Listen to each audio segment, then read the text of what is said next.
and invented 28. Indian Space Research Organization is rated as one of the most successful organizations in India, doing challenging tasks for the country.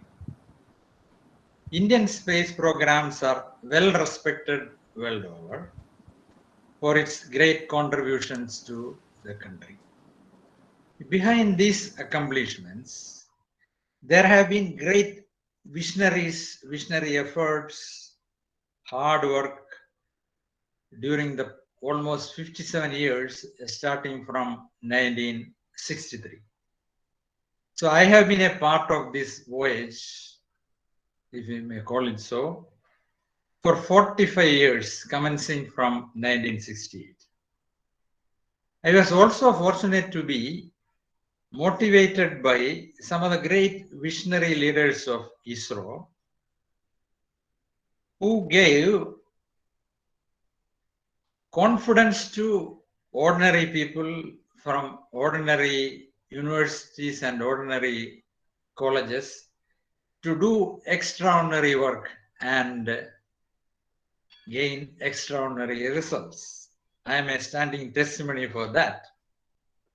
So in this lecture, I propose to share with you some of these incredible achievements of ISRO, not in detail because I can't go it in 58 years of events in 1 hour, but in a gist for your understanding and appreciation. I will also tell you some of the great lessons I learned from these remarkable endeavors. Therefore,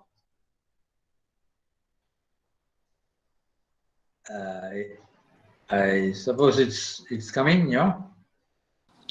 Yes, sir. Yes, Okay. yes, sir. It's coming. Yes. Okay, good. Always it's a tension till it comes to the full screen. Okay. Okay. Okay. So the title of I will call it as Techno Motivational Lecture. The Techno Motivational Lecture is lessons from India's incredible space accomplishments. Well, in this lecture, I will try to answer you 3 questions. Why I consider India's space accomplishments are incredible or unbelievably good. How these accomplishments were achieved. 4th is what? What are the lessons we learned from these accomplishments? Of course, sharing some of my personal experiences in this context. Okay, first question. Why India's accomplishments in space programs are incredible? There are 4 reasons. We had a very humble beginning.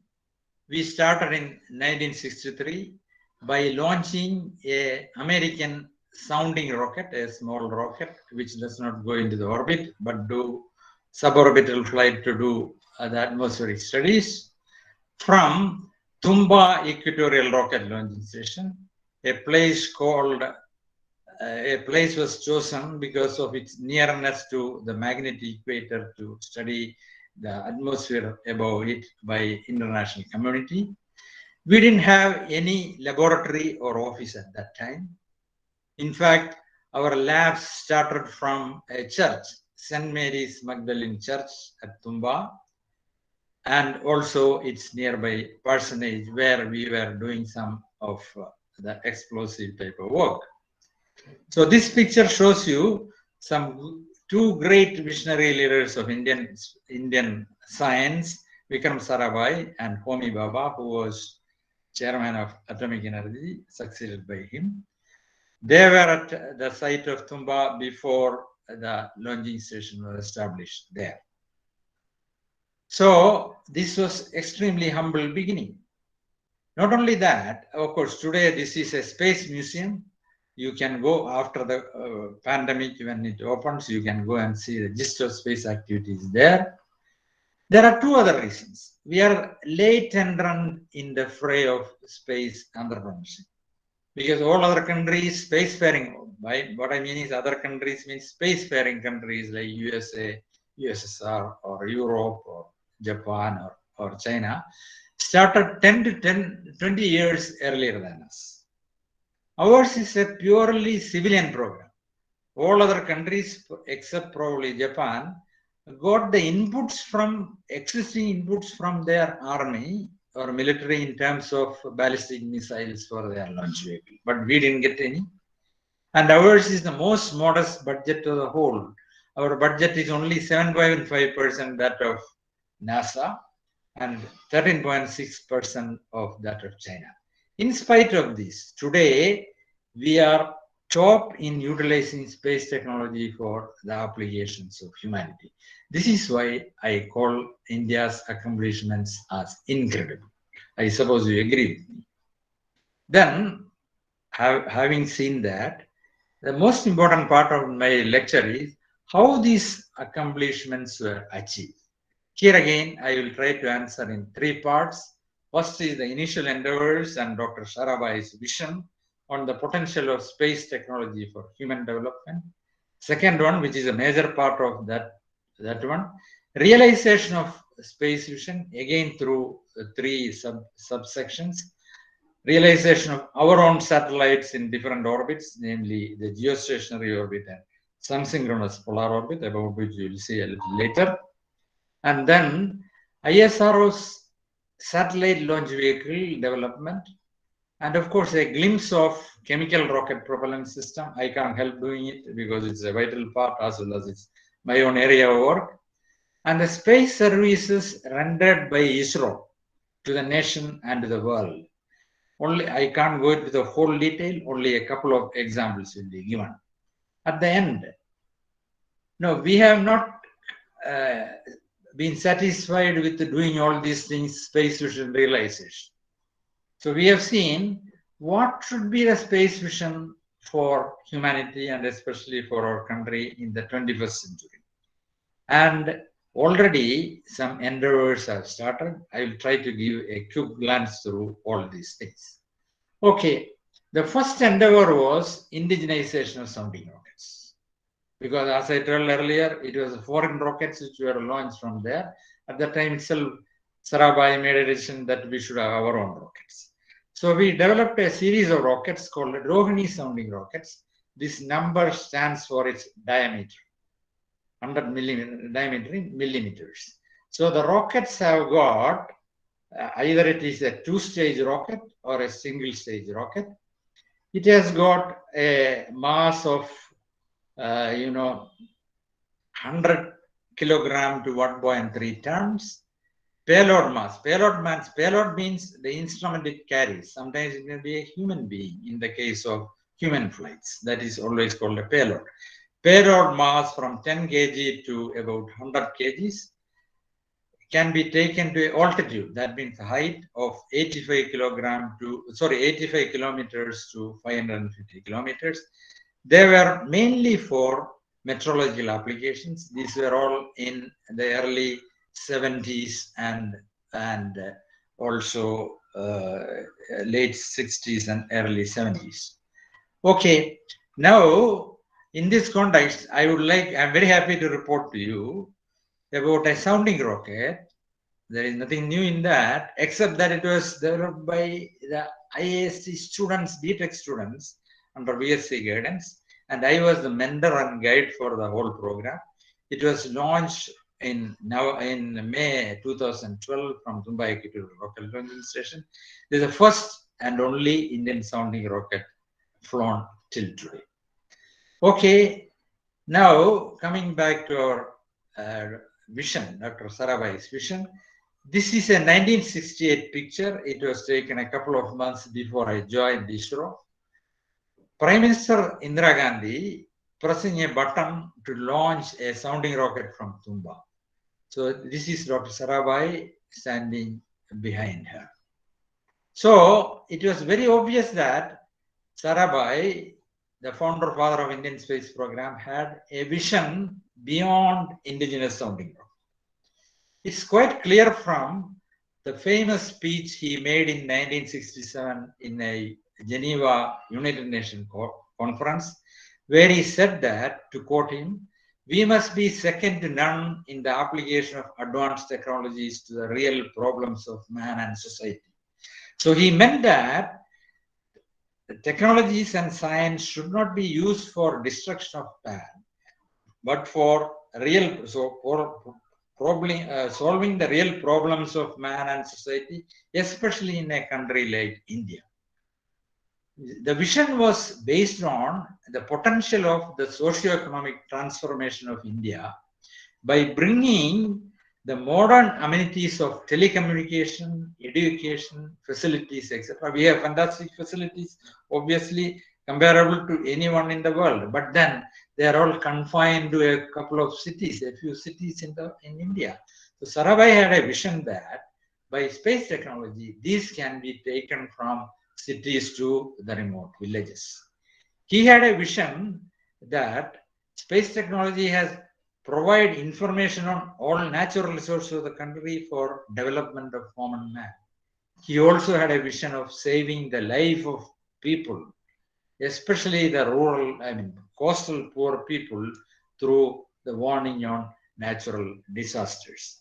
He also envisaged that we should not buy these operations and systems, but have our own satellite and launch vehicles for strategic reasons. If you buy this for money, anytime somebody can say no more to you. That's all. It has happened. I will come to that a little later. So the potential of a satellite is that satellite is an eye from the space.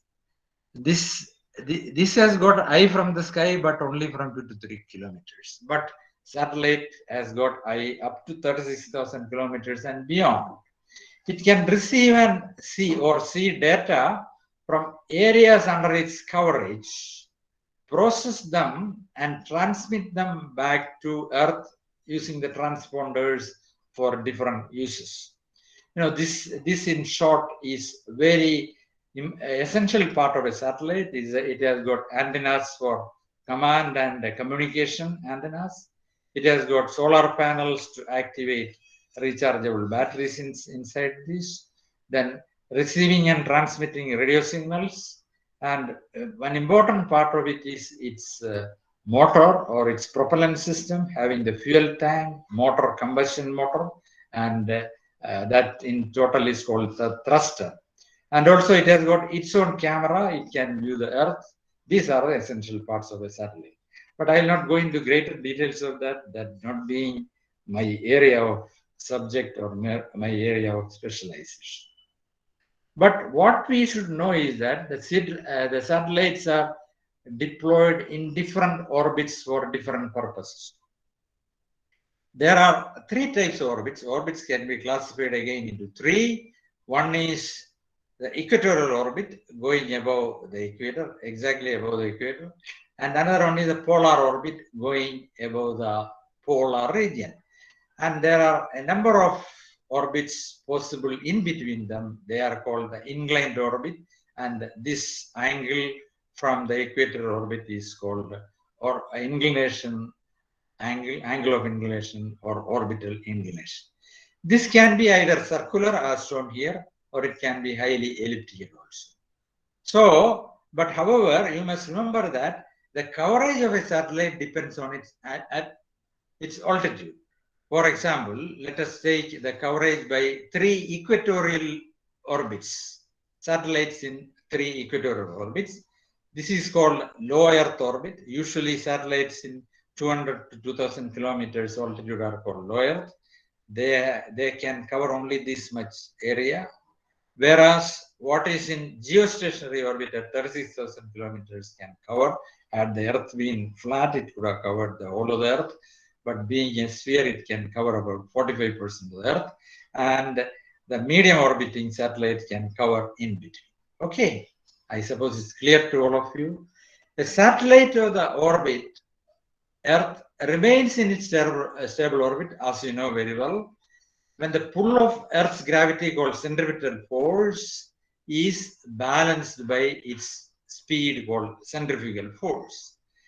Of course, using this principle, the orbital parameters of satellites, Earth satellites have been calculated for at least for 2 to 3 centuries. The main parameters are the altitude, the velocity, and the period. Period means the time taken for one full revolution around the Earth. So moon, if you can, as you know, it is in elliptical orbit, but if you convert it to an equivalent circular orbit and then take the average velocity, altitude and velocity, this is the altitude, velocity, and this is the period.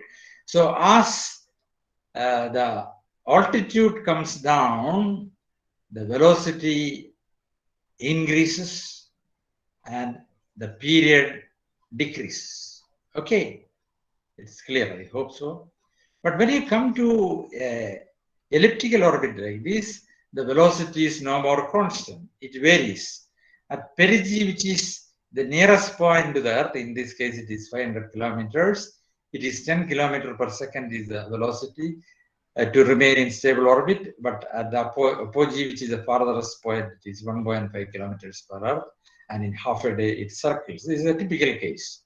Oh, we were knowing, the human beings were knowing how to calculate these parameters, but they were unable to place satellite of a certain mass at the orbital conditions of velocity and speed.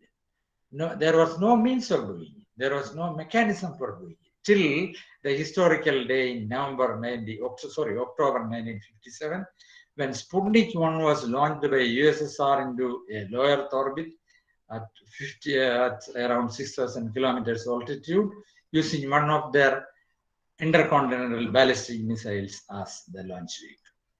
So let us now look at in greater detail about these orbits. Or a satellite in geostationary orbit is above the equator, moving from west to east to gain the velocity of the Earth, rotation of the Earth, exactly at the same rate as the Earth. The exact altitude is 35,786 kilometers and the period is 1 day. So what does it mean? That means the satellite will remain stationary with respect to a position of the Earth like this. So what is the use of it? It can be used for telecommunication and weather monitoring that needs to stay constantly above a particular place over the Earth.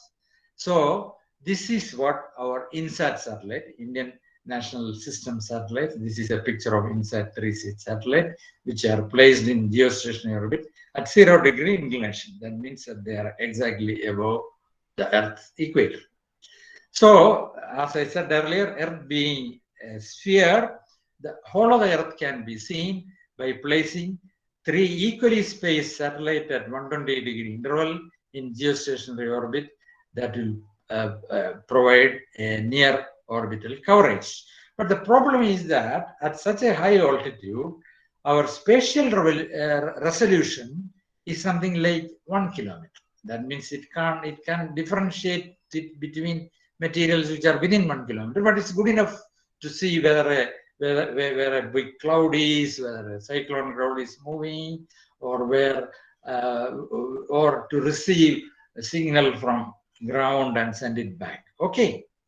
So to see, but then one more thing which I want to tell you is that it is not a very wise and advisable technique to take the satellite from Earth to 36,000 kilometers altitude using a satellite launch vehicle, because it will need enormous amount of the propellant. So the energy efficient way to reach the geostationary orbit, utilizing the minimum amount of propellant, is through a temporary elliptical geotransfer orbit, because you may be hearing about GTO more often. This elliptical orbit is shown in blue color. I suppose some of you at least having good laptops can see it. So the rocket, or it is called a launch vehicle, takes the spacecraft from Earth to the perigee of the GTO. That is this point or this point on this picture. So with the requisite velocity, the satellite can go on its own in this elliptical orbit. But what is done, how to make it circularize, is that when the satellite reaches the apogee point, the engines in the spacecraft propulsion unit fires and it added velocity to circularize this. So to give you an idea of the type of energy requirement, the amount of propellant needed to take from Earth to here and from here to here is something like 99.9 is to 0.1. That is because the Earth's gravity is overcome in this process. So beyond Earth and to Moon and Mars, it is satellite propulsion that is used. I hope it's clear. At least the space people would have appreciated what I said. On the other hand, the low Earth orbiting satellites are nearer to Earth, but of course it cannot be less than 160 kilometers because of the friction offered by atmosphere, which resulting in the loss of the altitude. So, as we have seen earlier, when the altitude increases, velocity decreases, and the period increases. Advantage is closer proximity and better visibility. Images with high resolution. A good low Earth orbiting satellite has got a resolution of 50 centimeter to 1 meter. Okay, that's very close. You can jolly well see a man shaking hand with another man from that height. Another advantage is space station, which is, for example, the International Space Station is placed at 400 kilometers altitude. It is easier for the astronauts to travel up and down if it's closer. But the disadvantage is that it's a low coverage. One ship will cover only this much area of the Earth. It can't see the whole Earth. This is overcome by a constellation of low Earth orbiting satellites like this at different inclination to get the signals from all over the Earth. But the issue is that you need a large number of satellites for global coverage. Example is there is a American Iridium satellite constellation, which requires 66 numbers of satellites at about 800 kilometers altitude, or the lesser numbers at medium Earth orbiting satellite, like 24 numbers of the Galileo installation of the European Space Agency at 23,000 kilometers altitude. So how to overcome this problem? An intelligent way to overcome this problem is to have the polar orbiting satellite. That means the satellite travels from north to south over the poles while the Earth moves due east. So what will happen? At each sweep, it can see one portion of the Earth. For example, a satellite can see scan the entire surface of the Earth like this, one after another. For an orbital period of 90 minutes, if you calculate 24 hours by 1.5 hours, in 16 orbits when it makes, it can see the entire surface of the Earth in one day. So that is the advantage of having polar satellite. One satellite serving the purpose of a geostationary survey. But only thing is that, the ends of this may not be as sharp. Another problem is that it cannot see the whole thing in its entirety. So you need both geostationary as well as the polar sun-synchronous orbit satellites, which India has done. Why I call it as polar sun-synchronous satellite orbit is that the SSPO, sun-synchronous polar orbit, provides a constant illumination by sun at a given part of the surface of the Earth throughout the year. That means the satellite visits the same spot at the same local time. This is possible, as you know, if an imaginary line joining the sun and the Earth and the orbital plane of the satellite remains a constant. This is not feasible because of the non-sphericity of the Earth, but it is feasible if you have an inclined orbit that is at 97-degree angle with reference to the equator and an altitude of 68 to 60 to 100 kilometers in the polar region. This is what we have done in India's remote sensing satellite for collecting long-term data like deforestation or rising sea level, etc., with better spatial resolution of 0.5 meter for IRS versus 1 kilometer for INSAT satellites. Okay. Now, how to launch the satellite? You have now the satellite, you have the INSAT satellite in geostationary orbit, you have the IRS satellite in sun synchronous polar orbit. But just to give you an idea, the IRS satellite weighs anywhere between 1.25 to 2 tons weight, and the INSAT satellite weighs from 2 to 3 tons. How to carry this large weight, mass, into an altitude with the required velocity? So that is a function of the satellite launch vehicle, which launches satellite with the required velocity up to the required altitude. So that, as you know, at least some of you have learned that the terminal velocity of a rocket or its stage, delta V, is a term called specific impulse in the logarithm of initial mass by the final mass of the rocket. Specific impulse is a thrust produced by the rocket, unit mass of the rocket, of the propellant in unit time. So to get higher velocity, you should have higher specific impulse and you should have low final mass. That means the structural mass of the rocket other than the propellant should be as small as possible by having extraordinary materials, new materials, needing a lot of research in that field. So the design of a rocket is a multi-stage one with progressively increasing performance, with the best runner at the end, as we used to do in my heydays. We had PT Usha as the last runner because she is the best runner. Of course, every runner should be very good, but PT Usha always will be in the last lap because that gives the best delta V. So we have the cryogenic or the upper stage, middle stage is liquid and solid because the specific impulse is in this order. Okay. Then the rocket, the running of the rocket or the satellite launch vehicle is not easy like this relay race. It is like carrying other stages on top of it. You know, all the other stages are on top of it. So how to achieve better velocity is during the flight, when the purpose of a stage is over, that means when the propellant is consumed or the heat shield is to protect the satellite from getting heated while it's ascent through the Earth's atmosphere. Once its purpose is over, it is detached and allowed to fall off so that you get more and more velocity. I suppose it's clear to you. So each stage is realized separately and it is tested separately, but it should have high reliability, tested on ground by static tests. Why? Because the launch vehicle cannot be, probably this is the only system on Earth which cannot be tested in totality except in the flight.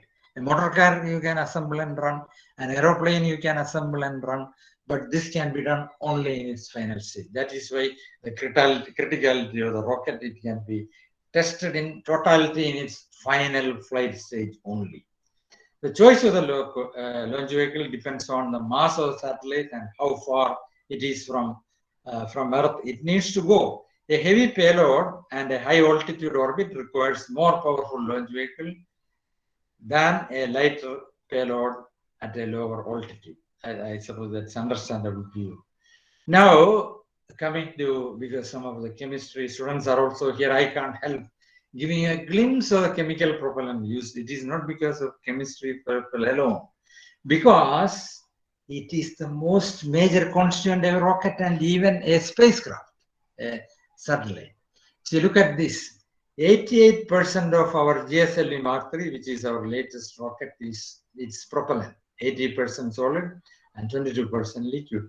Even for a spacecraft like Mangalyaan, 64% of it is the propellant. It imparts momentum either to the rocket or to the satellite by ejection of hot gases through its nozzle. It's a self-contained system comprising both oxidizer and fuel, though many people say rocket's fuel, it is not correct. It is the propellant. because only air-breathing propellant during a small flight through the air atmosphere can sustain on the oxidizer from the air, from the atmosphere. Most of its flight is beyond the atmosphere, so it comprises both oxidizer and fuel, except a class of propellant called monopropellant, about which I will come to a little later. It is used for orbit racing and other maneuvering, as you have seen earlier, and even for interplanetary flights. In fact, the satellite life is normally limited by the amount of the residual propellant available. So there are two types of propellants used in our satellite launch vehicle. They are the solid propellant and the liquid propellant. Solid propellant comprises of an oxidizer. Here, whatever I have marked in red is the one which we have synthesized in our laboratory, scaled up and manufactured either in our own unit or in an external unit, depending on its criticality and strategic nature. And a fuel, which is aluminum, and polymeric fuel, which is what we are using right now, is a polymer called hydroxyl terminated polybutadiene. They are uniformly dispersed in a solid phase. So once ignited, it will burn continuously and uniform. Because I suppose none of you would have had a chance to see a real actual propellant. So I have taken a photograph of it. This is how a propellant will look like with its configuration. The color because of the aluminum color. Okay, liquid propellant on the other hand, the oxidizer and fuel are stored separately and transported in the desired proportion from the storage vessel into the combustion chamber, where it undergoes combustion and expansion through the nozzle to give the momentum to the rocket. Liquid propellants are two types. One is monopropellant and another one is bipropellant. Monopropellant are the ones which are what is called thermodynamically unstable energetic molecules that decomposes, and the decomposition is exothermic. That's why it's thermodynamically unstable, and it gives the heat to the gases which evolves like a hydrogen or iridium catalyst. These two are indigenously developed by our laboratory, and they are used only in low thrust satellite because the thrust generated by this is limited, like in IRS, Indian Remote Sensing Satellite. But the majority of the propellants, liquid propellants, are bipropellant system comprising oxidizer and fuel. There are three classes of it. Air storable, that means they are liquid with dinitrogen tetroxide and nitric oxide as the oxidizer, and the hydrazine derivatives, unsymmetrical dimethyl hydrazine and monomethyl hydrazine, as the earth storable liquid propellants. But a higher energy, as I told earlier, higher specific impulse is achieved if you have liquid oxygen as the oxidizer and liquid hydrogen as the fuel. But then liquid hydrogen at 20 Kelvin is so tough to handle and all materials will get spoiled, and therefore a semi-cryo system is used now using liquid hydrogen and hydrocarbon with this formula as its use. What is shown in red here are synthesized in our laboratory, scaled up, and produced either in-house or externally. So let us have a quick look at development of propellants and chemical systems for ISRO. It's commenced in a small asbestos building. Today, if Kerala government sees this building, I suppose they will allot us a Paka house. So this we have retained as a heritage building. This is where the propellant engineering division was started under Dr. Vasant Govarikar, a great visionary who started research on propellants and polymers from here. From here only we have grown into the current high status what you have seen in the previous stages in the case of propellants and chemicals. This picture I show Dr. Govarikar presenting a proposal for setting up a huge space booster plant at Sriharikota, when we were each weighing about 200 tons, about which we will see later, when we were struggling to make even a tiny rocket of 50 kilogram to work all right. Look at his confidence. Look at his not only his own confidence, but his confidence in Indian youth who worked with him. He believed in a self-reliant India. He refused to buy any technology from anywhere in the world. If we had purchased, they would have ditched us later, as you will see in the case of cryogenic technology. So he had great belief. So he entrusted me. This is my picture. I suppose you will believe me when I see this is my picture when I was 24 years or 25 years old. When my first assignment was to establish a propellant testing laboratory. Dr. Vikram Sarabhais, a very charming personality. He came here to inaugurate the laboratory. He was inaugurating my laboratory. Okay, from this small beginning, today we have a large space hosted plant where we can manufacture each propellant segment weighing 100 tons of the propellant. We have a propellant fuel complex where we can make the resin in kiloliter quantity. For where we have the ammonium perchlorate experimental plant in Alway, where they can produce in 1,500 ton per annum capacity. And we have established a state-of-the-art analytical and spectroscopy division with world-class facilities in 1968, and I became its first divisional admin in that year.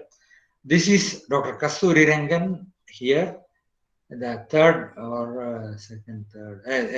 chairman of ISRO, inaugurating our nuclear magnetic spectrometer long ago, at least 30 years ago, with Dr. G. Madhavan Nair, who succeeded him as the next chairman of ISRO. Okay, I'm just showing some of these pictures which are, according to me, rare ones to see by present generation. And that's why I have put them in. We have had another great leader called Mr. M.R. Kurup. He was a chemical engineer. You can see this picture. He is handing over the liquid propellant for satellites to Professor U.R. who was the third chairman. Sorry, Kasturi Rangan was the fourth one, and Madhavan Nair was the fifth one. He was the satellite project director at that time. In a carboy like this, see, this was our status at that time. This was in the 70s. But today, he was a great man. He established the first solid rocket propellant plant in Tumba. And for him, work was worship. That was his quality. There was no interest in him other than his work. Okay, I was again fortunate to be mentored by him as well in my starting ages. 10 years I was with Dr. Govarikar, and another 8 years I was with Mr. Kurup afterwards I became the group director myself. Okay, so this was how we were transferring the satellite people, but today this is how we are transferring to the satellite people with our own plant established at Mahendragiri.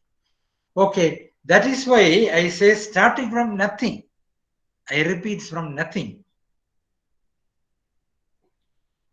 Today, India is 100% self-reliant in the critical technology. Not a gram of it is imported in the critical technology of propellants and related materials.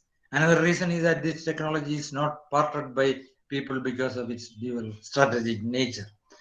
This picture is a very interesting picture. This picture shows you our status in 1969 when his name is Vijay Varki, he was a lab assistant working with us. He was pouring what is called the inhibition resin on top of this rocket motor. But today, the same operation is carried out here remotely. And this is the size of the S200, the third largest motor in the world. Not only that, this we have realized, we are manufacturing it in our Sriharikota plant.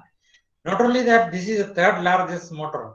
This develops a thrust of 6,110 kilonewton, which is a thrust equal to 13 numbers of the largest jumbo jet engine firing together. So you can imagine what type of great power it has. So this is a propellant. Similarly, this is a propellant, 115 tons, used in GSLV Mark III second stage, developing 1,600 kilonewton thrust. Again, one of the largest and best performing liquid engine thrusters in the whole world. So ISRO has developed a series of 5 satellite launch vehicles. Initial 2 were what is called technology demonstrator. First one was in 1969. They were with solid, only with solid, because solid propellant community came out first with the propellant system, launching what we call the Rohini satellite and the SROS satellites. And this is the operational satellite launch vehicle today is PSLV, which is the pride of our country. It holds it was till recently holding the record of launching 104 nanosatellite in one launch. This can carry up to 1.7 ton in SSP, Sun-synchronous polar orbit. Then geostationary Mark 1 and Mark 2. Mark 1 with indigenous cryo, Mark 2 with indigenous, Mark 1 with Russian cryo, and Mark 2 with indigenous cryo. And then this is GSLV Mark 3, which is the largest solid booster made in India so far. It weighs 640 tons and it can carry 4,000 kilograms into geostationary transfer orbit and about 10 tons weight into a low Earth orbit for doing a human space mission. Okay, just to show you a GSLV Mark II flight profile. So the GSLV Mark II is launched from here. I told you once its performance of the lower stage is over, it is cut off. Then it goes up and up. When the heat shield at this altitude, no more dense atmosphere, the heat shields are separated, then the velocity further increases, then the third stage is the second stage is separated, and the third cryo stage goes and leaves the satellite into this GTO, geostationary transfer orbit. This is a ground race, and it goes on and on to 0 degree, that is at the equator. At the equator, this 2.2 ton satellite. The spent stages are allowed to fall in a predetermined place in the sea. And this is what I was trying to tell you in a relay race. You know, the booster, solid liquid together, has got 310 tons of mass, but its delta V imparter is 1.9, whereas the cryo stage with 15 ton, only 15 ton mass imparts a delta V of 4.8 kilometer per second. That is because all the spent stages are separated, and also the cryo stage has got the highest specific units. Whereas in the case of a low mass satellite to be put in a polar orbit, we use a smaller rocket, in this case a PSLV without its strap-ons. So here, you know, it goes on and on, spent stages are separated, and it directly goes into the orbit at about 600 kilometers altitude, gaining an orbital velocity of about 7.6 kilometers per second. And here, you know, the ground race is like this because it has to go to a polar orbit. Okay, 90 degree inclination. Okay, Dr. Sarabhai's dream is a reality today. India has its own national space system of own satellites in remote sensing, communication, navigation satellites, satellite launch vehicles, launch and tracking facilities. It is one among the 5 nations in the world having these capabilities. We have successfully built and launched 133 of our own satellites. We had 82 launch missions, which includes, please note this, which includes 342 satellites of 36 foreign countries, including USA was the greatest user. 249 USA satellites were used with our launch vehicles. You know, they are all small satellites. We have earned a revenue of 6.3 crores of rupees from in this time period for these foreign launches. Okay, now I have to go a little faster. I promised to stop in 1 hour. Maybe another 5 minutes I will take with your permission. It provides nationwide services in communication, weather monitoring, disaster management, education, health management, natural resources, etc. through IRS pictures and also through INSAT pictures. One peculiar one is the potential drinking water zone. Where are the water zones available in grossly? Another one is potential fishing zone. I will come to a little bit of detail. Tele-education. I think all of you are beneficiary for tele-education. Today's my lecture through the satellite can be telecast anywhere in the world. Telemedicine is yet another very important use. You know, you have heard about Devi Shetty in Bangalore. He is the best cardiologist, supposed to be the best cardiologist in India. Every guy would like to consult. How is it possible? But today now it's possible. They go to a referral hospital. His parameters are recorded, transmitted to the satellite to the specialist doctor panel, who in turns give them hats off to Dr. Shetty. He was doing 2 hours of free, despite of being such a great busy man. He was, in those days, he was devoting two of his precious hours for the telemedicine purposes. And ISRO was rendering free services for his entire operations. Now today, for example, we don't have to go to all the way to Bangalore. We have in Amarandami Institute of Medical Science in Kochi. Specialists can see patients in Jammu and Kashmir or in Assam or in Andaman and Nicobar or in Lakshadweep. We have similar such telemedicine hubs. Another one is forecasting of the potential fishing zones from the sea surface temperature and the color of the ocean. At favorable surface temperature and color. Color means there, the mean comes for the fish. The fish will come over there.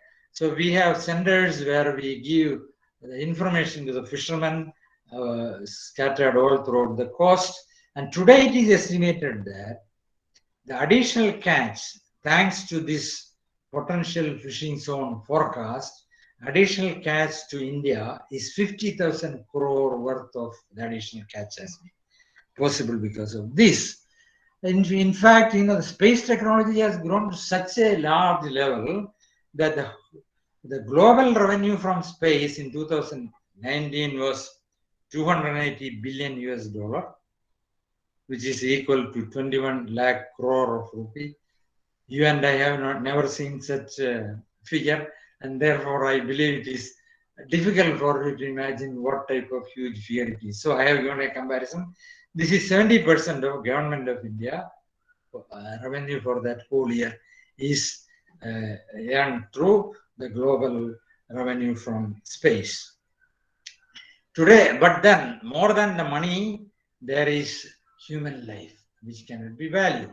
We have 24-hour weather forecasting and cyclone warning system, very able one in the eastern coast. This is how the cyclones are formed. We can warn even about 1 week in advance where it will strike. So the advantage. In 1970, November 12, there was a big cyclone called Bola cyclone, where 5 lakh people died in India and Bangladesh because no such facility was available. Whereas in 2019, May 12, Fani cyclone of same or even higher intensity struck the coast in a similar fashion. The death was only 68. This is due to the timely warning given by the satellites. So it is estimated that more than 1 million Indian life have been saved in the time frame of these 40 years after the satellite pictures have started coming in. Okay, after having achieved this, shall I stop here or we should go to what is there in the future? The space endeavor for future. there is a very interesting periodic table published by American Chemical Society. What are the endangered elements in, this is in 100 years, these red ones will not be there, these blue ones will be rare, and this will be still rarer.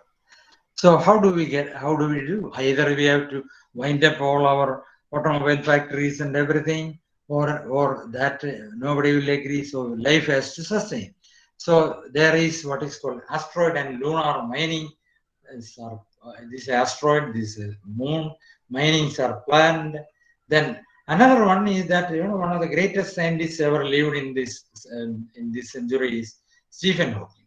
He has said that we have to find abode elsewhere in the universe, because the Earth become non-livable because of global warming, nuclear war, or genetic engineered viruses like your COVID virus, which is right now prevalent.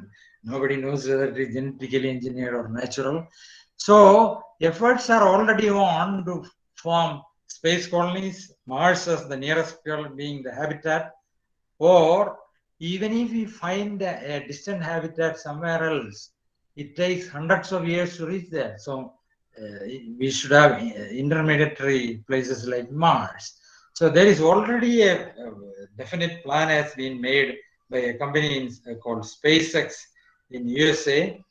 They are planning a human settlement in Mars. It will look like this. They have already built their rocket and the spacecraft like this. Or there is space manufacturing, where there is a microgravity, where there is a containerless processing possible, where there is ultra high vacuum possible. These are all various possibilities of in future of science in this current century. So in ISRO, we thought that we should not stop with our past laurels, but then go to a second space vision. Visionaries formed the second space vision. First and foremost should be a safe re-entry. This is what is called spacecraft re-entry experiment, successfully done on 22nd January 2017. This, after circling Earth 7 times, entered and landed safely in a predetermined point at the Bay of Bengal. Or the Chandrayaan-1 moon mission, which whose module or whose lander, I will call it within inverted comma lander, or that more correctly an impact probe, landed on moon on 14th of November 2008, and its propulsion system was made in my laboratory. And then, you know, it is Vikram lander. As all of you know, it was a recent one. It was a touch and a bit slip between the cup and the lip. Just 3 kilometers prior to landing, it got lost. Then there was the famous Mars orbiter mission, which has earned the world over respect from everybody in the world to India. You know, this lasted 670 kilometers length in 300 days. It precisely started from here and precisely ended up at the then position of the Mars, as shown in a cartoon like this. So India is the only country in the world to succeed in the very first attempt. I repeat, India is the only country in the world to succeed in the very first attempt. That is why India is a respected country in the space endeavors in the world. So we have a manned mission, Gaganyaan mission, but not only for India, for everybody in the world. It's a dream of the future, that is single stage to orbit spacecraft. That means like a aeroplane, it will go and deliver its material and come back. Okay, this is not done by me or a couple of fellows working with me, but in 20 centers all throughout India. The mother center is ISRO. ISRO has at present about 17,100 people and a 13,900 crore budget. Okay, I suppose every guy listening to me will join with me by telling that, yes, we have our accomplishment in space technology starting from nothing is incredible. The last 5 minutes I will use to answer the five important question, which is more relevant to you. What are the lessons we learned from India's space accomplishment? The answer is yes, we can. If you want, each one of you can. Each one of you listening to me, you can. Let me establish what I meant. The vision of Vikram Sarabhai became a reality through the vitality, that means hard work and passion, with passion and perseverance of those who followed. Values of ISRO working together to realize a common national goal. In ISRO, 17,000 people are there. If 17,000 working for 17,000 objectives, like what you normally find in a university, I mean, I'm sorry to comment on that, like in a university department or somewhere else, nothing would have been achieved in this context. So this Sarabhai's vision was realized through other visionaries who followed him, like Professor Satish Dhawan, who materialized Sarabhai's dream and built ISRO in the world-class organization. Because during his time only, the majority of the people joined ISRO. But despite our best efforts, we had failures. The maiden flight of SLV-3, for which Dr. Abdul Kalam was the project director, was a failure. It was, according to me, this is the most disappointing failure, scientific failure of not only ISRO, but for the entire country, because it made an attempt to reach an orbit, which was stable orbit, which was done only by 4 countries at that time. So why not we do? And the whole world was looking at it, but miserably failed. We should have been lost, but for this great man who told us at that time in a famous speech, if you have a mission or a task, problem will occur. If you don't do anything, there will not be any problem. Only those who attempt to do novel things will have problem. You should become a master of the problem and defeat them.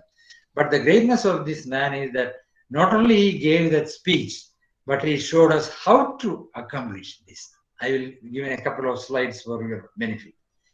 He told us, don't search for who caused the failure. That's what we do usually in our departments, in our government. Kerala University, if something goes wrong, I think the first question is, who is responsible for that, right? But in ISRO, if something goes wrong, the first question is, we are not worried who is responsible for that, but what is responsible for that? What caused that? Therefore, he constituted a system called Failure Analysis Board, where that board is responsible for finding out what caused the problem and the remedies. Friends, just to give an example, I myself was working in one area of research, but 10 years of my life I spent on finding out problems which was caused by anybody, anywhere in ISRO in the areas of chemicals and materials and find solution for that. So that is the beauty of working in ISRO. But he shouldered the responsibility when it was a failure. You would have read in the famous book of Dr. Abdul Kalam. When the press or prime minister was to be met, Professor Dhawan went himself. But when the next flight was a success, he said, Kalam, you go and face them. You go and present. He is presenting to Indira Gandhi. He is in the background. So that is the great quality of a great leader, and I wish each one of you become a great leader. He had faith in the youth, So that is what gave Dr. Kalam to have great confidence and faith in himself, to come up from the low level, to come up to the first citizen of the country. Suppose somebody else or ISRO has found out that you are responsible for the failure, so you are demoted or you are reformed. He would have gone to the ditch and never come up, I can certify. And he himself has said, because I was a witness for all these events. So he has said that confidence and hard work is the best medicine to kill the disease called failure. It makes you a successful person. It gives you, not only that, it gives you the courage to explore the unknown. I'll tell from my own example. This is another example. So there was a static test, a ground test of SLV-3. First stage, it failed. So there was a discussion going on in a big conference hall. About 80 senior scientists from ISRO, 20 people from various academia like IIT, IISc, etc. Discussion going on. How do we overcome this problem? Then they said that we have to find out its thermophysical properties at different temperature. no facilities available in the country. Everybody said it is not available. We have to send it to Japan, we have to send it to France or America, whether they will do or not. Then a young man sitting at one corner of the laboratory of the hall raised his hand. It was me. I raised my hand, and then Professor Dhawan said, "Hey, there is a young guy there. What do you want?" I said, "Sir, there is no need of sending it anywhere. Give me 1 month. I will do it." Of course, he didn't do blindly. He discussed with my boss. He discussed with the project director, Kalam, and gave me the chance. And I am very happy to state that he gave me 1 month, and we completed the task in 28 days. And this is probably we are presenting the result to him. So that is the type of confidence you get working in ISRO, where they encourage young people. Vision vitality became the hallmark of ISRO in all areas. The confidence gave us to overcome setbacks. As I told you earlier, in one area, liquid propulsion area, we relied on imported technology.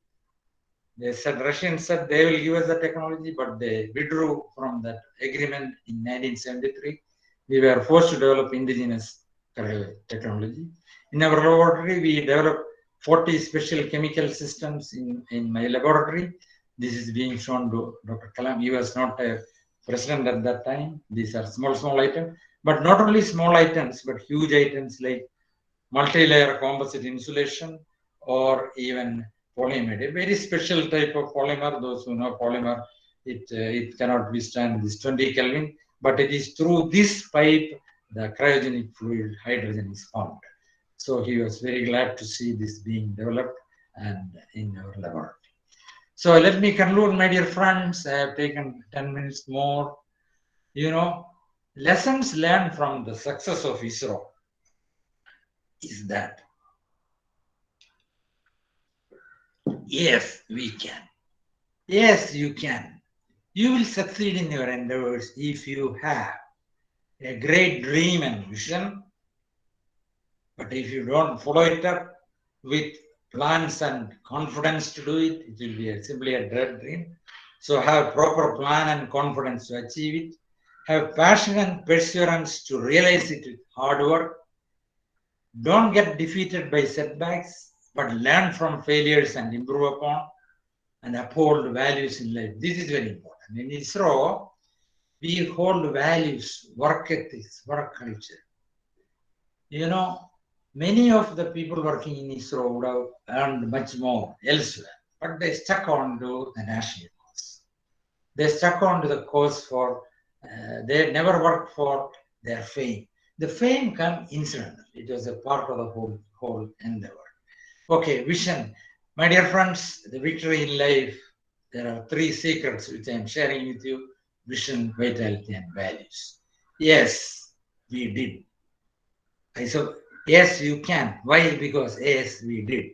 Why I say yes, we did is this is how we started long ago. It was Mr. Kalam or Kalam sitting squatting on the floor. There was not even a laboratory chair available for him, assembling a payload with Arvamudan, another colleague. Payload being carried on a bicycle. This was our laboratory in a corridor in between 2 rooms.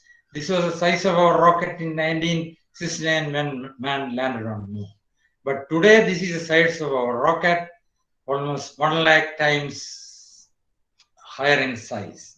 Payload 10,000 times higher, and in performance, the best in the world, as you can see in this launch.